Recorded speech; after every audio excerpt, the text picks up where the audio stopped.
What if you, truly being you, are the gift, the change, and the possibility this world requires? If you were truly being you, what would that change in your life and the world? What if everything you thought was a wrongness of you is actually a strongness of you?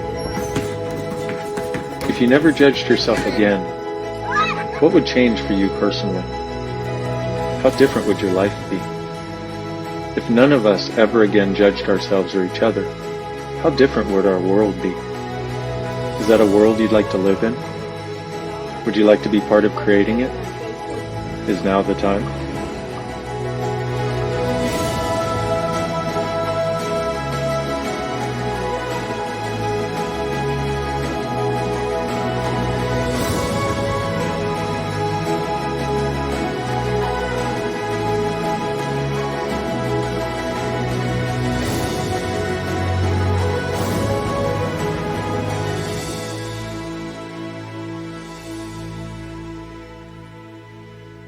What if you, truly being you, are the gift, the change, and the possibility this world requires? Every time I see that, I'm like, me too. Welcome everybody to a conversation about being. I am joined by one of the people who I enjoy talking to the most, Susanna Mittermeier. Where are you at right now, Susanna? My body's in Germany right now, but I'm all over the place. Amen. Oh my goodness, so much going on in the world, in our world, not this reality. Absolutely. Well, can you say a little bit about that? What is our world? Our world is freaking awesome. It's like the video you guys just saw. That's us. That's us. And that, just tapping into that energy and seeing these amazing people just going, hi, life can be sweet. It can be amazing. I am the space of ease, joy, and glory that I get to embody wherever I go. I don't need to worry about people's judgments, about being too much, being too different, being too happy. I'm just like, hi world, let's play, that's our world. But sometimes we forget. So true. So I love just pinging off what you just shared right now. Where did you start to get out of the whole finding judgment valuable, or the way to limit you, or what you could choose? Like, what changed for you where that was no longer the valuable product? I don't remember really exactly when that changed. I guess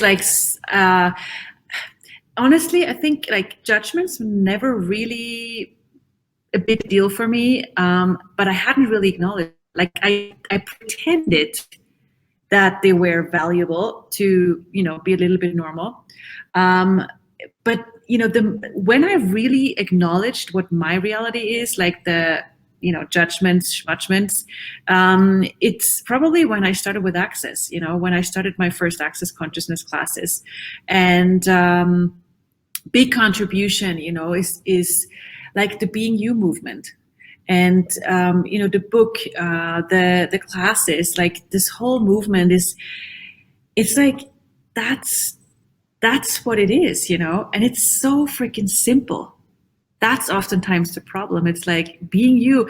I'm like always, what if this could be taught in schools? What if this could be like a subject or something that's like an energy or an invitation that we, have in schools and kindergartens that every family has access to. Just tapping into that, what would the world be?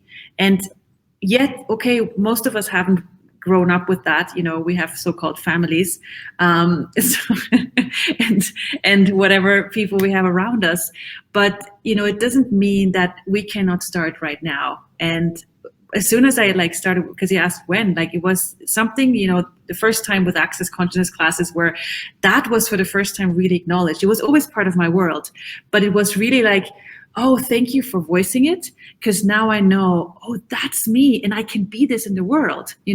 I'm not cast out to an island, excluded, like, go away person, you're weird, you're too happy, you're an outcast, you're a weirdo. No, it's like, this is the first time where this got to be celebrated as a gift. the difference, the weirdness, the space, the lightness, the playfulness.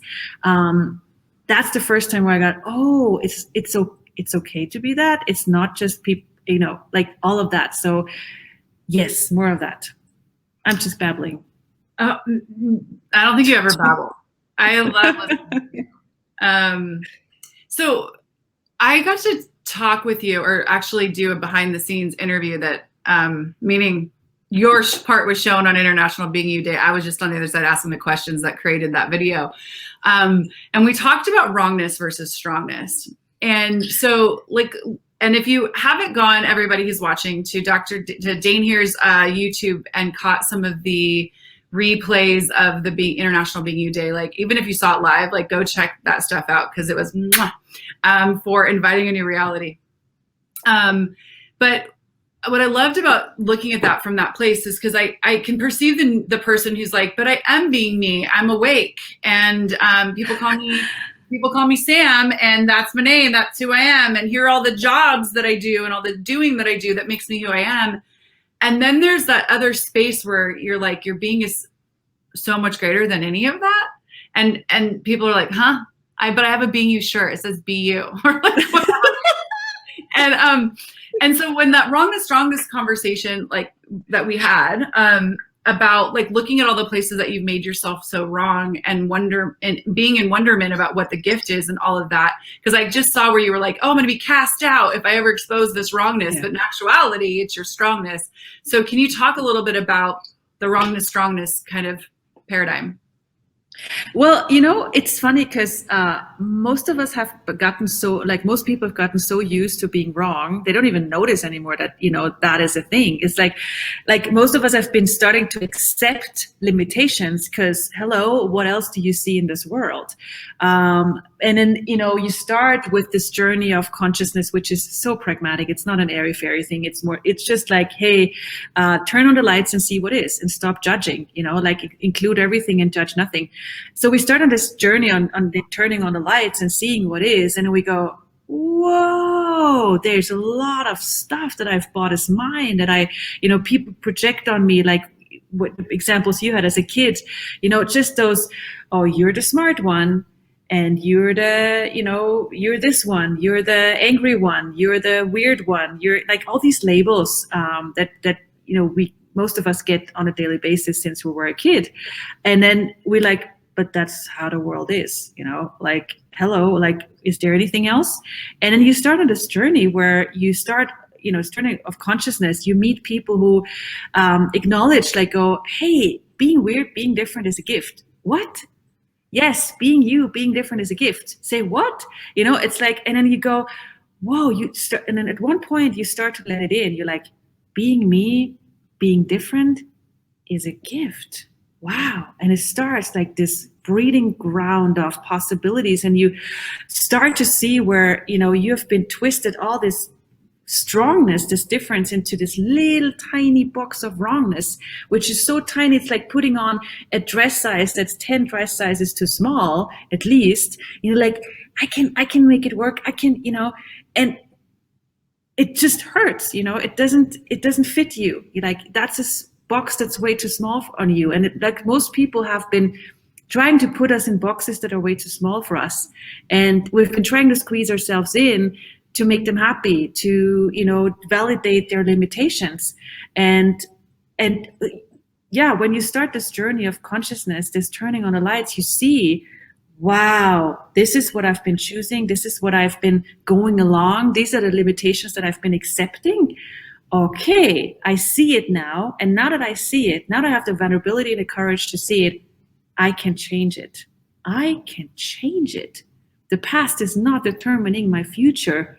Like, the past is the past. This is long gone. Like, all of your pasts are gone. Like, even the past 10 seconds ago is gone. Now what? You know? So now, what bigger, beyond this box reality can you choose? And this is where all your strongness comes in and gets to thrive. And it's like this new navigation system of, okay, so what else am I beyond this stuff that people have projected on me, or that I have projected on me to be normal? What else is there? And it starts this journey of beginning of, I have no clue. like like Dane writes in the book, you wake up in the morning and go, who the fuck am I?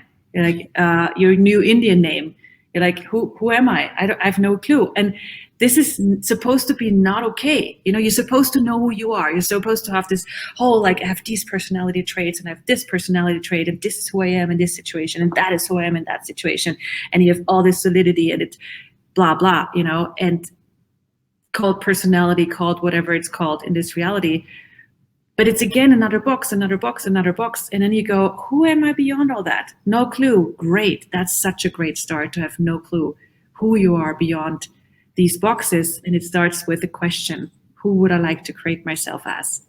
And that's like, that's something you can't define. Like when you said, yeah, oh yeah, I have the t-shirt, I am being me. Yeah, what else is there? Like this is an infinite exploration. Like people always ask me, why do you do so many classes? Like I facilitate classes, but I also attend classes a lot. Aren't you done? Are you finished finding yourself? Are you like done at some point? Is there a box you can tick now? I found myself, check, I am me. No. And that's the beauty of it. It's this infinite adventurous exploration of always more. And it's just wow. Well, I love all of that you just said. And the thing that I wanted to add for our listeners too was like, you're taught wrong more than like wrong, right and wrong, because of like how the world thinks it has to mold you. So like your parents will point out all the time what's wrong so that you can finally get you right. You'll go to school and they're like, that's the wrong way to make that letter when you're learning to write. That's the wrong way to shape the moon when you're learning to color. That's the wrong way to run in the halls. You know what I mean? That's the wrong tone of voice to have. This is the wrong way to say that word. And so and the idea behind it, I get, is that they're going to mold you to something that's right and receivable by this reality. So, Dane even just started talking recently about a story, Dr. Dane Heer, if you're not familiar. He's the author of Being You Change the World, the co-creator of Access Consciousness, and the facilitator for the Being You Changing the World class coming up at the end of the month that you can choose. But he was really talking. That's my promo voice, my shameless plug voice. No, but he was just talking about how he learned to ride a horse from somebody who was always pointing out what he was doing wrong. Never what he was actually creating with the horse, what he was being with the horse, but always what was wrong with his writing. So he's been writing for 20 years now, and he finally just got how wrong he always felt when he got on a horse, even though anybody else will look at him and go, well, that guy knows how to ride. He would have the sense of wrongness in him that was creating the result with the horses that he didn't actually desire.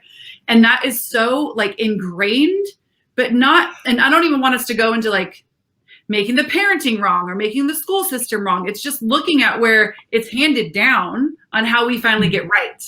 And right and wrong is not your being. And so like, you want to explore a little bit about that right and wrong game that. Yeah, it's like it's a never-ending, weird game. It's like this big jail of, ping pong, right, wrong, good, bad, and it's a very like, I love the story because I heard when he said that, and I'm like, wow, there are like so many places where we don't even notice that we're going into wrongness because we've made it so normal, because we've learned to accept, oh, that's just the way it is, and then. It's if you try to like get to more right, and like it never ends, so the space of being you is everything beyond that. And if you try to, like, when you listen to this conversation that we have right now and you go, hey, what? It's like, this is not gettable. It's not understandable. And if it would be understandable, if changing your life would be logical, we would have a different world. So, but it's not logical, none of this is logical. None of this is understandable or gettable. So when you hear a conversation about going beyond right or wrong, like, what if you receive it with everything you be already? Like, what if you receive this conversation with your being? And that is the space that is not definable.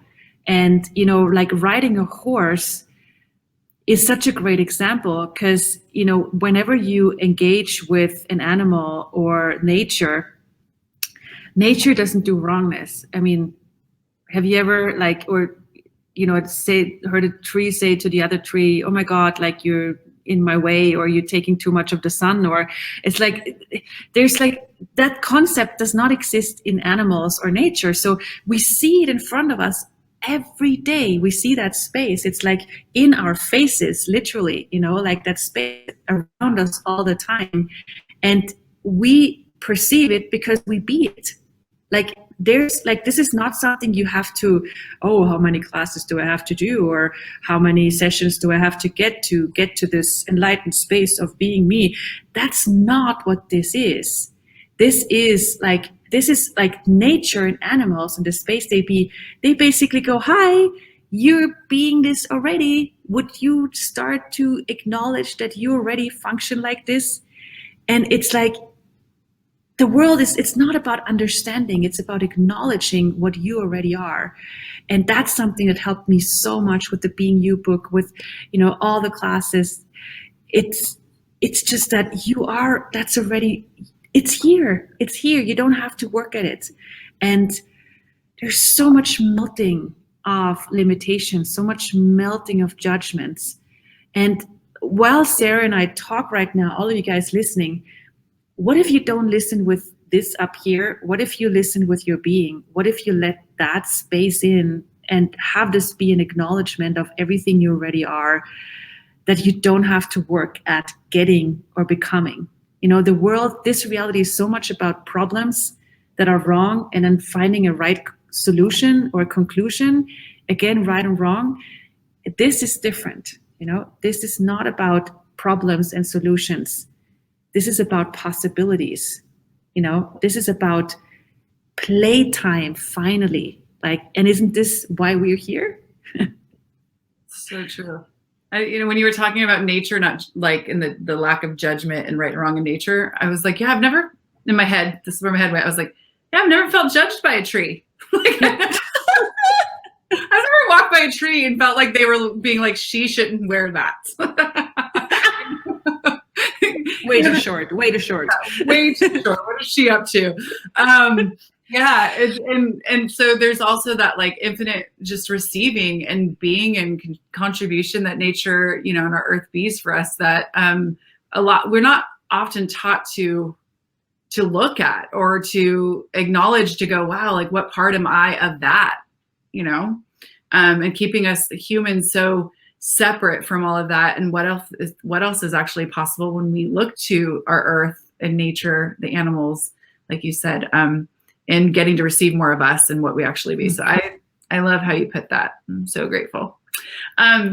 So in this Being You journey, do you remember your first Being You Changing the World class? I never remember my first times. People try to. That poor guy. Oh my God.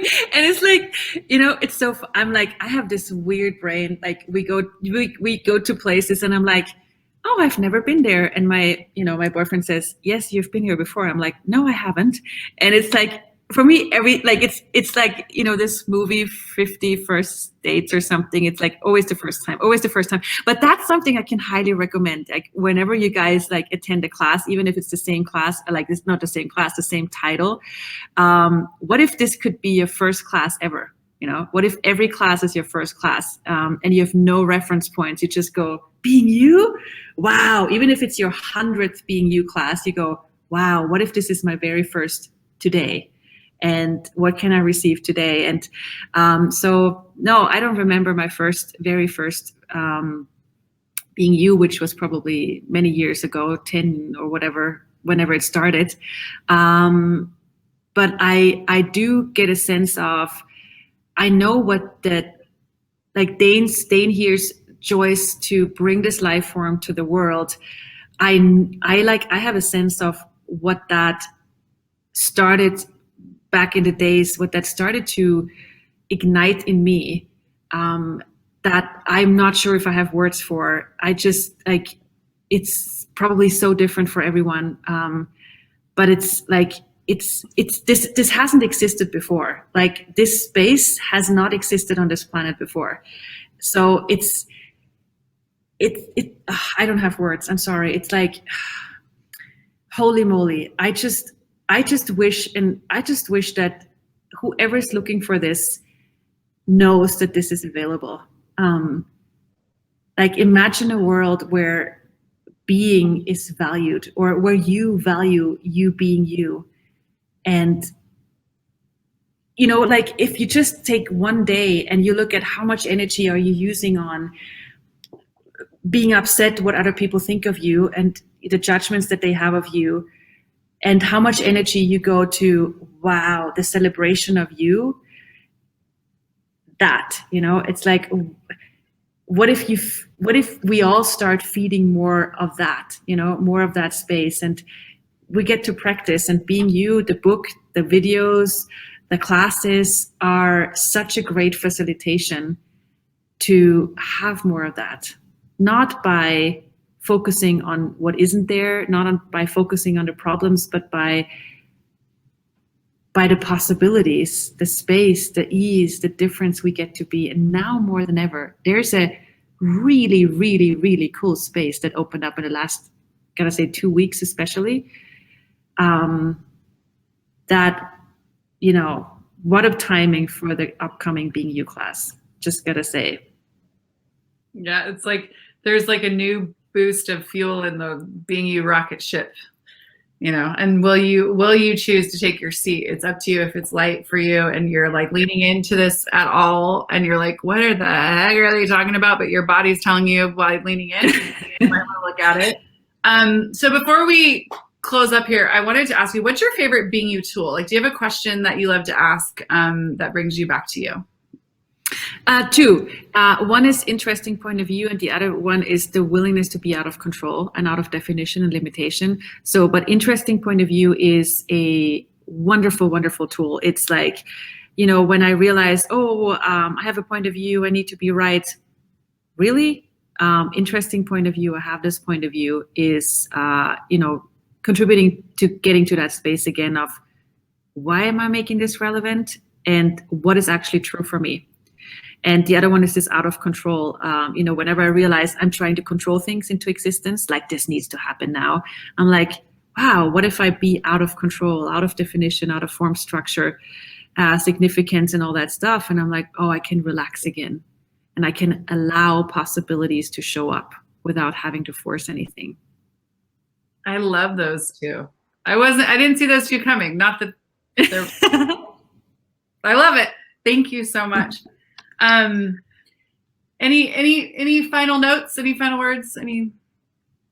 Just immense gratitude for Dane, immense gratitude for you, and your continuous what else is possible to have the whole world to know that this is available.